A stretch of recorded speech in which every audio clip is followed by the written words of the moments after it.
మీతో ఉండునుగాక.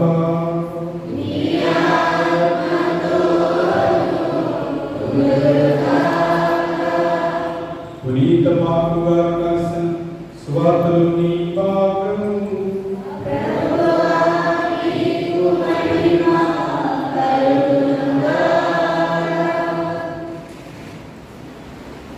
ఆరవ అధ్యాయం 1వ వాక్యం నుండి 6వ వాక్యం వరకు. యేసు యాయీరు ఇంటి నుండి బయలుదేరి తన పట్టణములకు వచ్చాను. శిష్యులను ఆయన వెంబడించిరి. విశ్రాంతి దినము ప్రార్థన మందిరములో ఆయన బోధింప ఆరంభించాను.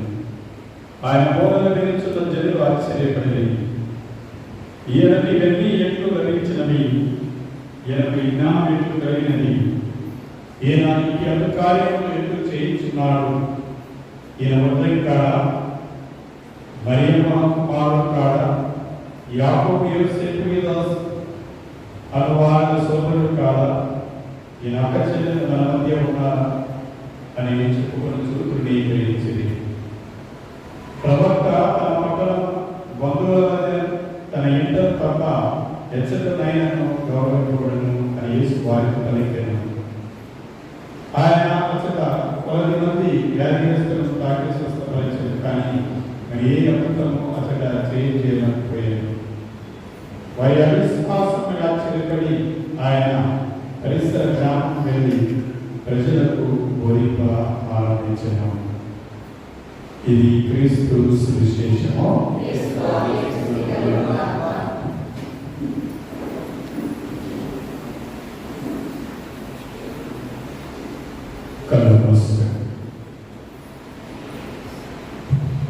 ప్రభు పలికిన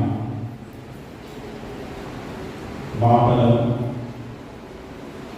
ప్రభు పలికిన వాక్యాన్ని ధ్యానించుకుంటాం. వాక్యం ద్వారా దేవుడు మనం ఏమితో మాట్లాడుతున్నారు, ఏ విధముగా మనం నడిపిస్తూ ఉన్నారు. యేసువా వందనం, యేసువా స్తోత్రం, యేసువా ఆరాధన. తండ్రి వందనం, తండ్రి స్తోత్రం, తండ్రి ఆరాధన. హల్లెలూయా, హల్లెలూయా.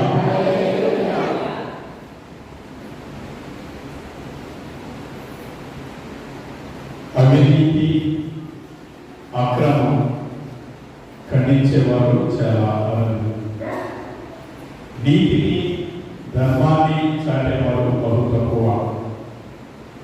మన కళ్ళ ముందే అన్యాయం జరిగిన, అక్రమాలు జరుగుతున్నా చూస్తూ ఊరుకుంటామే, కానీ నిజానికి మన సమాధానం లేదా మన యొక్క స్థానము అక్కడ ఏమీ ఉండదు.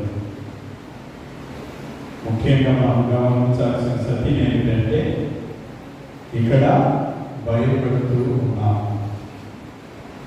సత్యం పలకాలంటే భయం, నీతి ధర్మంగా జీవించాలంటే భయం. ఎందుకంటే మన సొంత శ్రేయస్సు కానీ, మన జీవితం కానీ, మన కుటుంబం కానీ ప్రథమ స్థానం అవుతుంది.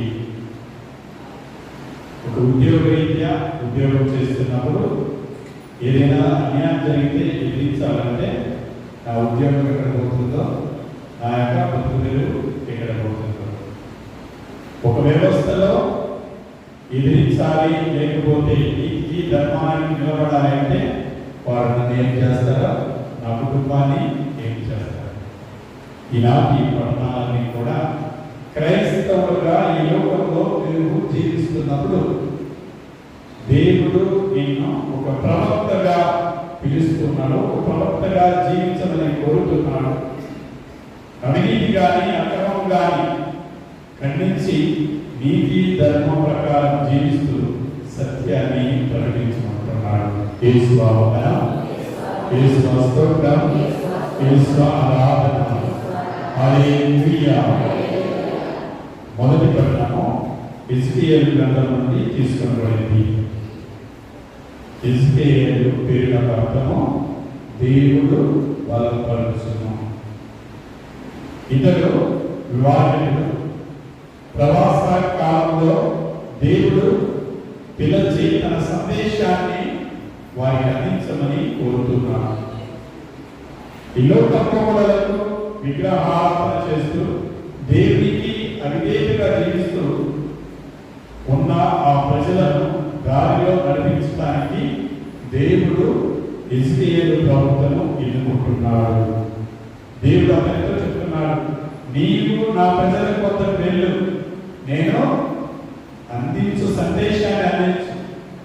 నాకు తెలుసు వారు పరివర్తన చెందకపోవచ్చు, కానీ నీ బాధ్యత నా మాటలను వారికి సందేశంగా అందచేయి. యేసువా వందనం, యేసువా స్తోత్రం, యేసువా ఆరాధన. లోతైన భావాలను గ్రహించాలంటే హిజ్కియేలు గ్రంథము 2వ అధ్యాయము 6వ వాక్యాన్ని నుండి చదువుకుందాం.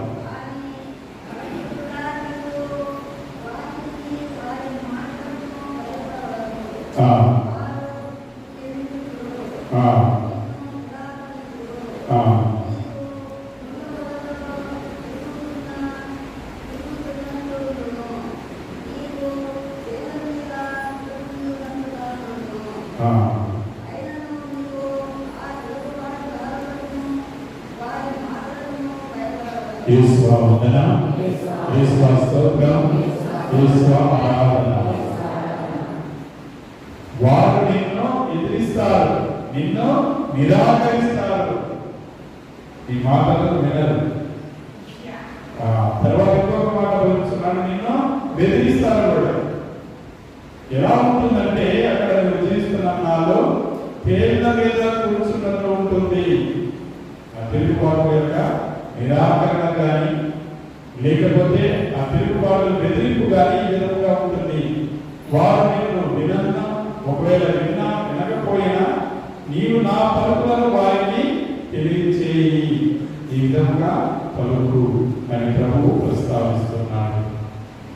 సందేశం ఏంటంటే దేవుడి యొక్క శక్తి మహా గొప్పది అని ఇక్కడ తెలుస్తున్నాడు. ఆ శక్తిని మనము నమ్ముకోవాలి, ఆ శక్తిలో మనం జీవించాలి. చరిత్ర ఆధారంగా చూస్తే బాబిలోనియా నెబుకద్నెజర్ ఆ యొక్క రాజు ప్రజలను బందీలుగా తీసుకువెళ్ళేటప్పుడు ఆ బందీగా ఉన్నటువంటి వ్యక్తిలో ఒకరు ఈ ప్రవక్త హిజ్కియేలు ప్రవక్త. దాదాపు క్రీస్తు పూర్వం 597 సంవత్సరంలో జీవించినట్టు ఆధారాలు ఉన్నాయి. ఈ ప్రవక్త అక్కడ జీవించిన కాలంలో దాదాపు 571 నుండి 593 ఆ సంవత్సర వ్యవధిలో దేవుడు ఏ విధంగా తాను ఎన్నుకుంటున్నాడు, దేవుడి యొక్క పిలుపును అందుకొని ఆ ప్రవక్త ఏ విధంగా దేవుడి యొక్క సందేశాన్ని ప్రజలకు వినిపించాలి.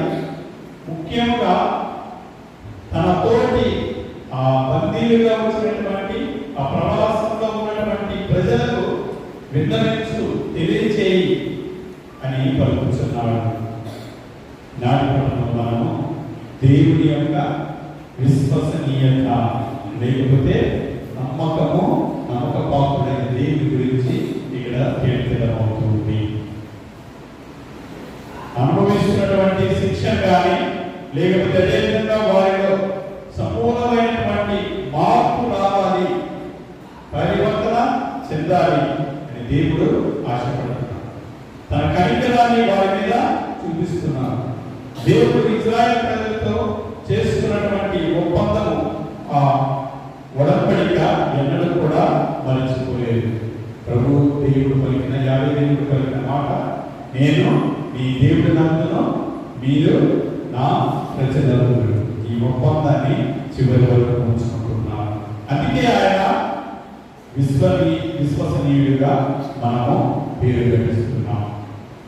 పరిశుద్ధ గ్రంథాలలో మనము చూసినట్లయితే దేవుని యొక్క విశ్వసనీయత గురించి చాలా చక్కగా వాక్యాలు చెప్పబడుతున్నాయి.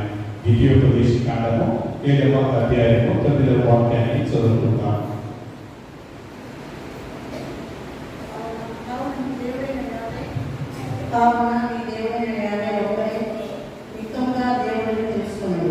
అతడు నమ్మదగిన వాడు, ఆ ప్రభు తనను ప్రేమించి తన ఆజ్ఞలను పాటించుకోవాలని కలిగించింది.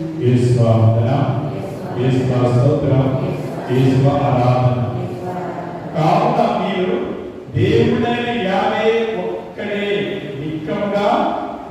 దేవుడని తెలుసుకోండి, అతడు నమ్మదగిన వాడు. ఆ ప్రభు తనను ప్రేమించి తన ఆజ్ఞలను పాటిస్తారో ఎవరైతే వారిని కరుణిస్తాడు. 1000 తరముల దాకా వారితో తను చేసుకున్న ఉడంబడికను నిలుపుకుంటాడు. యేసువా వందనం, యేసువా స్తోత్రం, యేసువా ఆరాధన. కాబట్టి క్రీస్తులో ప్రియ సహోదరి సహోదరా, మీ దేవుడైన యావే ఒక్కడే నిక్కముగా దేవుడని తెలుసుకోండి, అతడు నమ్మదగిన వాడు. ఆ ప్రభు ఎవరైతే ప్రేమిస్తారో తన ఆజ్ఞలను పాటిస్తారో వారిని కనికరిస్తాడు. 1000 తరముల దాకా వారితో చేసుకున్న ఆ ఉడంబడికను నిలుపుకుంటారు. కాబట్టి మీరు ఆ దేవుడైన యావేను, ఆయన యొక్క నమ్మదగిన తనమును మీరు గ్రహించండి. కీర్తనకారుడు కూడా చాలా చక్కగా చెప్తాడు, ప్రభువే నీ కృప, ఆ ప్రభు నీ కృప ఏ విధముగా ఉంటుందంటే, ప్రభు నీ కృప ఆకాశం అంటును, నీ నమ్మదగిన ధనము మబ్బులను తాకును. కాబట్టి క్రీస్తునందు ప్రియ సహోదరి సహోదరులారా, పౌలు భక్తుడి యొక్క లోతైన భావాన్ని దీన్ని వివరిస్తూ తిమోతికి రాస్తూ వారికి పలికిన మాట, ఆయనను నమ్మిన వారైనా ఆయన నమ్మదగిన వాడుగా ఉంటాడు. ఆయన ఆత్మ ఇదిగో మనలను నడిపిస్తుంది, యథార్థానికి నడిపిస్తుంది. 2వ తిమోతి రాసిన పత్రిక 2వ అధ్యాయము 13వ వాక్యాన్ని చదువుకుందాం.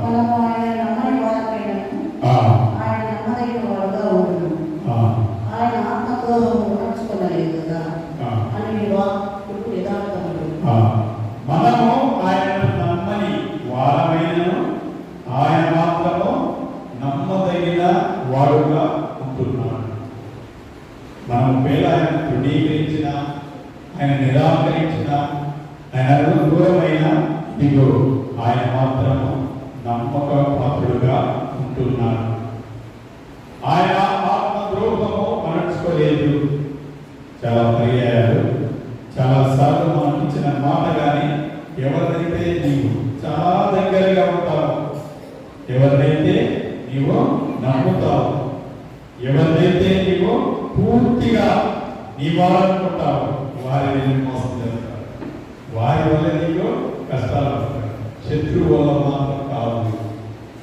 ఏదైనా జరగాలంటే శత్రువు దూరం ఉండి నీతో యుద్ధం చేయలేడు. శత్రువు ఇప్పుడు కూడా నీ పక్కన ఉండే నమ్మిన వాడే, లేకపోతే నీ పక్కన ఉండే నమ్మదగిన వాడుగా నటించేవాడే. చాలా పర్యాలు మనం మోసపోతూ ఉంటాం, మన యొక్క క్రియల్లో ఆ చేతి అనుభవాన్ని గ్రహిస్తుంటాం. క్రీస్తులో ప్రియ సహోదరి సహోదరులారా, అందుకే ఈనాడు మొదటి పట్టణము చాలా క్షుణ్ణంగా వివరిస్తుంది. దేవుడు ఏ విధముగా తన యొక్క ప్రజలతో నిరాకరించాడు, వారి యొక్క తలపిస్తానాన్ని చూశాడు. అయినా కూడా ప్రభు వారితో ఒక ప్రవక్తను పంపి పలుకుతున్నాడు. మీ మధ్య ఒక ప్రవక్త ఉన్నాడని వారు తెలుసుకుంటారు.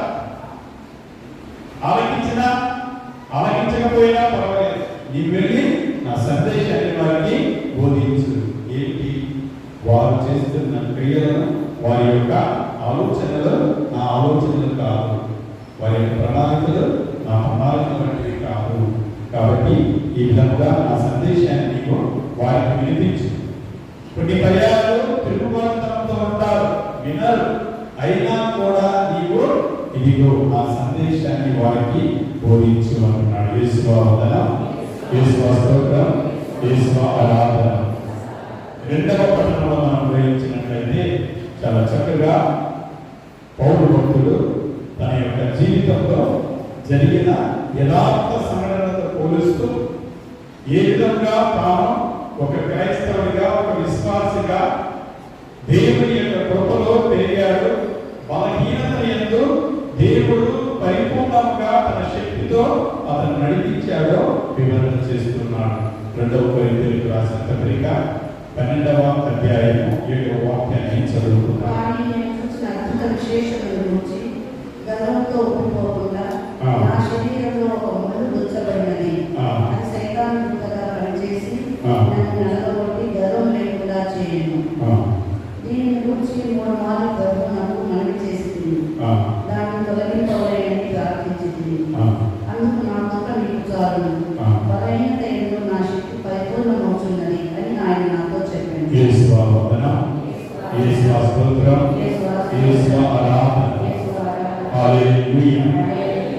స్వయముగా పౌలు భక్తుడే విన్నవిస్తున్నాడు. ఏమిటంటే, ఇదిగో నేను చూసిన అద్భుతమైన లేకపోతే విశేషమైన దేవుని యొక్క క్రియలు, దేవుని యొక్క అద్భుతాలను గాంచినప్పుడు ఉబ్బిపోకుండా నా శరీరంలో ఒక ముళ్ళు కుచ్చబడి ఉన్నది. అది సైతాను దూతగా పనిచేయుచున్నది, నన్ను నలగొడుతున్నది, నాకు గర్వం లేకుండా చేస్తుంది. యేసువావదనం, యేసువాస్తోత్రం, యేసువారాధన. హల్లెలూయా, హల్లెలూయా. నేను దేవునికి వినవించుకున్నా. ఏమిటది? ఈ ముళ్ళను నా నుండి తొలగించు అని ప్రార్థన చేశాను. నేను ప్రార్థించినప్పుడల్లా, నేను వేడుకున్నప్పుడల్లా ప్రభు పలికే మాట, నా కృప నీకు చాలు, బలహీనత యందు నా శక్తి పరిపూర్ణమవుతున్నది అని నాతో క్రీస్తు చెబుతున్నాడు. ఎందుకంటే పౌలు భక్తుడు బలహీనత, అవమానాలను, కష్టాలను, హింసలను, బాధలను ఇవన్నీ పొందాడు. ఆయన చివరిలో పోయిన మాట, ఇవేమి నాకు తృప్తిని ఇవ్వట్లేదు, ఇవన్నీ చూశాను, నేను అన్ని అనుభవించాను. వీటన్నింటి నుండి నేను నేర్చుకున్నది ఏమిటంటే, నేను ఎప్పుడు బలహీనుడనో అప్పుడే బలవంతుడు. యేసువావదనం, యేసుస్తోత్రం, యేసువారాధన. హల్లెలూయా, హల్లెలూయా. కాబట్టి ఆ పౌలు భక్తుడు చెప్పిన మాట చూడండి. ఈ బలహీనత, ఈ ముళ్ళైతే ఏమిటో, ఇది శోధనను కలిగించినటువంటిది, శారీరకంగానో లోకంతో కూడుకున్నటువంటిది. దేవుని యొక్క శక్తితో నేను పరిపూర్ణమైనప్పుడు, పరిపూర్ణంగా నా జీవితంలో అనేకమైన ఈ యొక్క కష్టాలు కానీ, లేకపోతే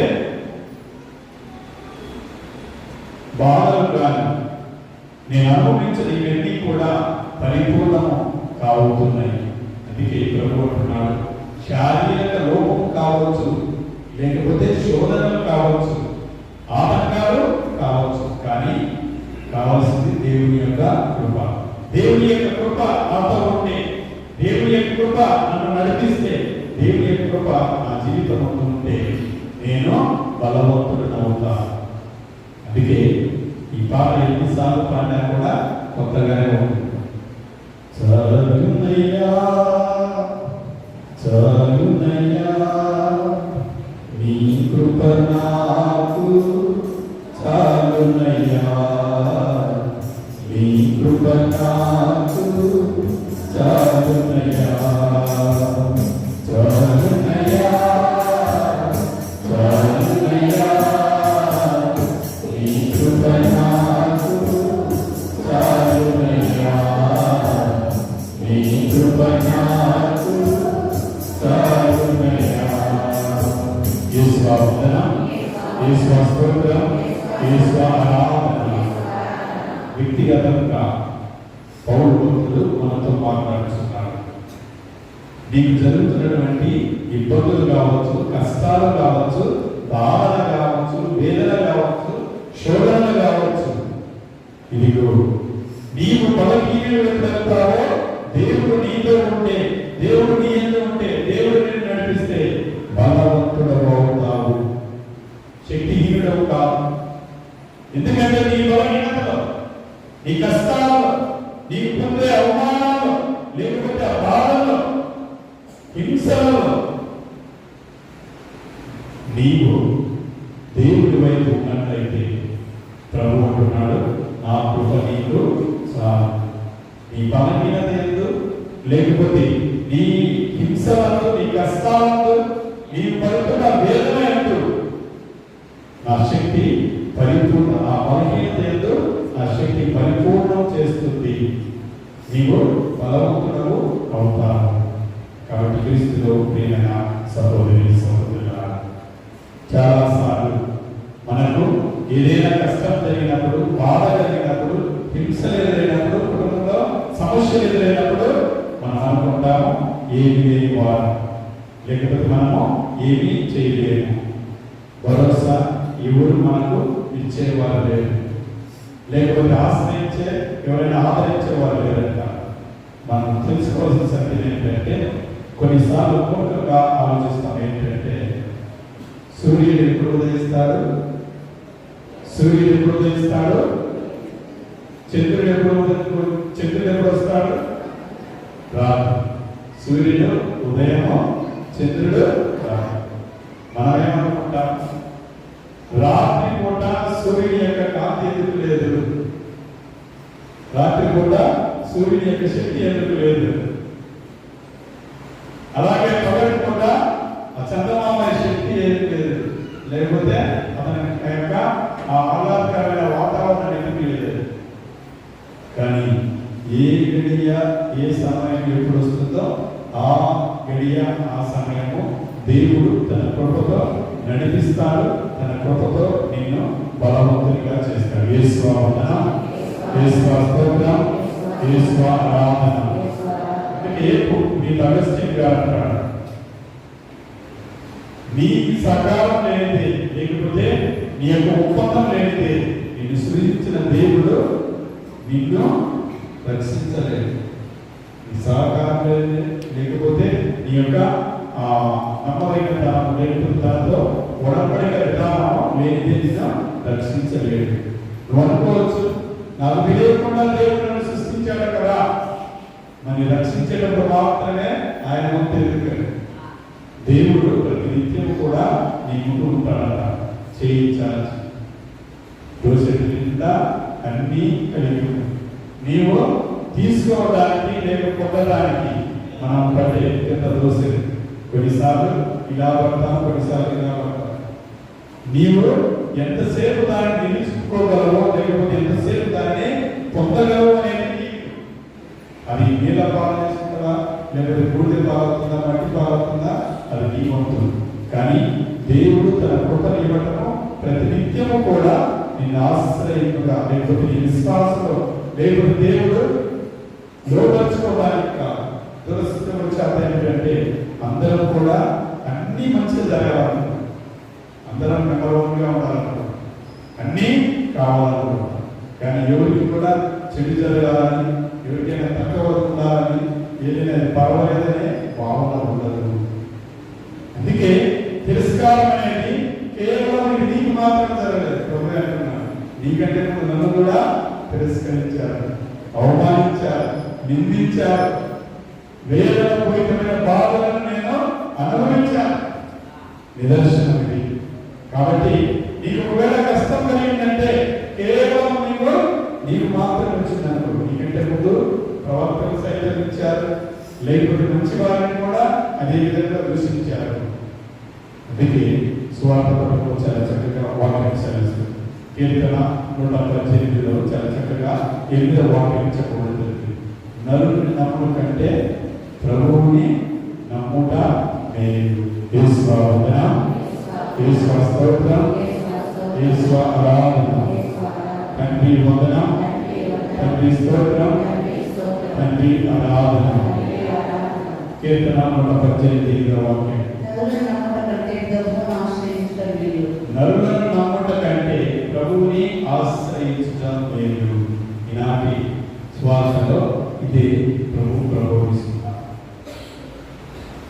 ప్రభువు తన యొక్క అద్భుతాలను కానీ, లేకపోతే ప్రజలు ఎక్కువగా గుంపులను అనుసరించే విధానాన్ని కానీ, లేకపోతే వారి యొక్క కోరికలు కానీ, వారి యొక్క మనవలు కానీ, లేకపోతే ఆయన చేస్తున్న అద్భుత కార్యాలతో ఆనందించి, లేకపోతే వారి మాటలను కానీ, వారి యొక్క భావాలను కానీ తన యందు ఉంచుకోలేదు.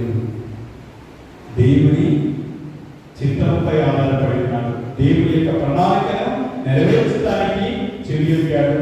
పరిపూర్ణంగా చివరి వరకు కూడా విశ్వసనీయుడిగా ఉన్నాడు. అందుకే మనము ఎవరైతే నిన్ను విక్టిమ్గా చూస్తారో, లేకపోతే ఒక చేతవు కాని వాడిగా పరిగణిస్తారో నిన్ను జీరో చేస్తారు. ఎవరైతే నిన్ను విక్టరీగా, విజయవంతుడిగా, లేకపోతే నీవు మంచి కార్యం చేయగలిగే ఒక సమర్థవంతుడిగా చూస్తారో నిన్ను హీరోకి చేస్తారు. ఆ సమయము రెండు భాగాలుగా ఒకే గీత, ఇటువైపు అటువైపు.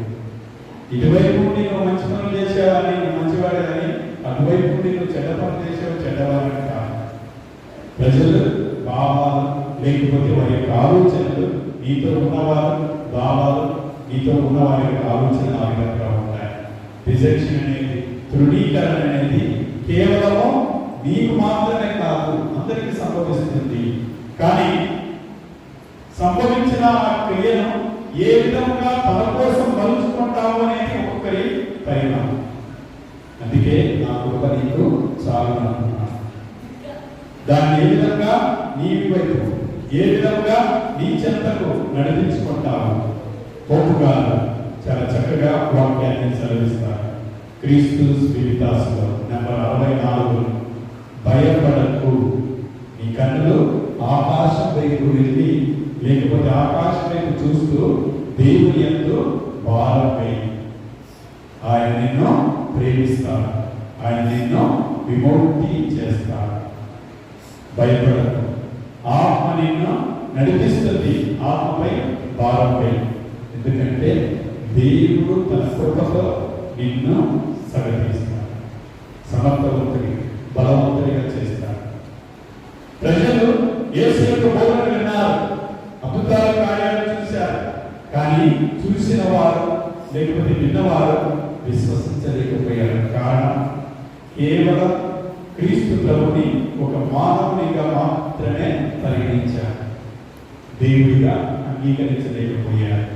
అందుకే చాలా పర్యాయ సందర్భాల్లో ప్రభువు తృణీకరణ అనేది ఎదురైంది. క్రీస్తు పూర్వం 13వ శతాబ్దంలో జరిగిన సంఘటన నేను వివరిస్తాను. క్రైస్తవులు, మహమ్మదీయులు వారి మధ్య జరిగిన యుద్ధం. ఆ యుద్ధంలో క్రైస్తవుల పేరిట ఈ మహమ్మదీయులపై యుద్ధాన్ని ప్రకటించేటప్పుడు వారిని చంపడం మాత్రమే, యుద్ధంలో వారిని తుది మట్టించడం మాత్రమే వీరి యొక్క పని. ఈ నేపథ్యంలో వెళుతున్నప్పుడు ప్రభు పలికిన మాటను విస్మరించారు. అదేమిటి? నీ శత్రువులను ప్రేమించు. ఆ గడిలో, ఆ సమయంలో దేవుడు ఒక ప్రవక్తను లేకపోతే పునీతిని పంపిస్తున్నాడు. పునీత అసిస్టెంట్ ఫ్రాన్సిస్ గారు. ఆయన ఎన్నుకున్న విధానం కూడా, ఆయన నడిపించిన విధానం కూడా వారి మధ్యలోకి వెళ్ళి శాంతి చేయడానికి పునీత ఫ్రాన్సిస్ గారు పలికిన మాట, కత్తి పట్టువాడు కత్తితోనే నాశనమవును. ఒక్క మాట మాత్రమే. దానితో వీరికి బోధించాలని, వీరికి తెలియజేయడానికి వెళ్ళినప్పుడు అందరూ నవ్వారు. ఎందుకంటే అందరూ క్రైస్తవులే కదా, యుద్ధం చేస్తున్న క్రైస్తవుల పేరిట యుద్ధం జరుగుతుంది. క్రైస్తవులు నవ్వుతున్నారు. అయినా కూడా శత్రువు అయిన లేకపోతే ఆ ముస్లిం ఆయన దగ్గరికి, సుల్తాన్ దగ్గరికి వెళ్తున్నాడు. వెళ్ళిన తర్వాత ఆయనతో సంధి జరుగుతున్నాడు. సమాధానంతో, ప్రేమతో ఆయన బయటికి వస్తున్నాడు. యేసువాహన, యేసువా స్తోత్రం, యేసువా ఆరాధన. కొన్నిసార్లు అంటే ఈ మధ్య నేను మాట్లాడుతుంటే సార్ ఒకసారి ఏదో పలికినప్పుడు నేను చెప్పాను, సార్ ట్రాన్స్ఫర్ వస్తుంది ఎప్పుడే దాన్ని వాట్సాప్లో పెట్టేశాను. నేను ఆ గడిలో ఆలోచించాను, ఏం చెప్పాలి, ఆలోచన పెట్టేశాడు. అందరూ చూశారని ఫోటో చేస్తున్నాను. సరే ఇంకేమి చెప్పాల్సిందే లేదు అనుకుంటున్నాను.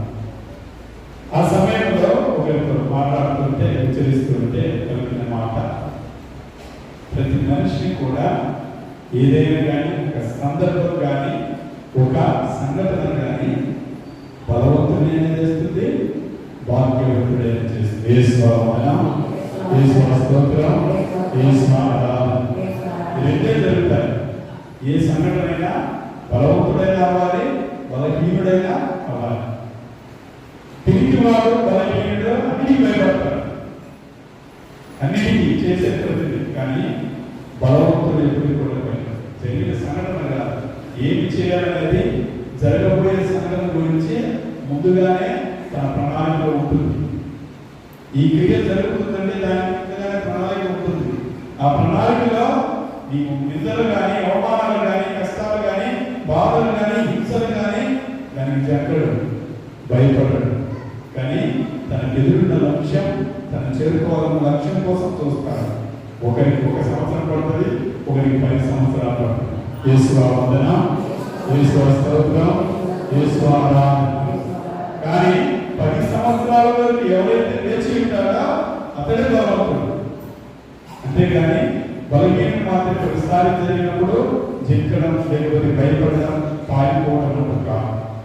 బలవంతుడు అనేవాడు ఆ గడియ కోసం, ఆ సమయం కోసం ఎదురు చూడాలి. అదే ప్రభు యొక్క బోధన. మీరు పొందు, ఇదిగో తోడని మధ్యకు గొర్రెపిల్లవలె నిన్ను నేను పంపుచున్నాను. అక్కడ ప్రజలు తిరస్కరిస్తారు అని ముందుగానే హెచ్చరిస్తున్నాడు. ఈ లోకానికి మేము పంపుచున్నాను, మీరు ముందుగా తెలుసుకోండి. మీకంటే ముందు లోకం నన్ను వేసించిందని, లోకం నన్ను హింసించిందని. కాబట్టి మీరు అందులో నేను పంపుచున్నాను. ఎప్పుడు కూడా శ్రమలకు కానీ, హింసలకు కానీ సిద్ధపాటుగా ఉండండి. ఈ లోకంలో తనను ద్వేషించిన, తిరస్కరించిన, హింసించిన ప్రభువు మాత్రం దేవుని యొక్క ప్రేమ, తండ్రి యొక్క ప్రేమను చివరి వరకు కూడా వెల్లడించాడు.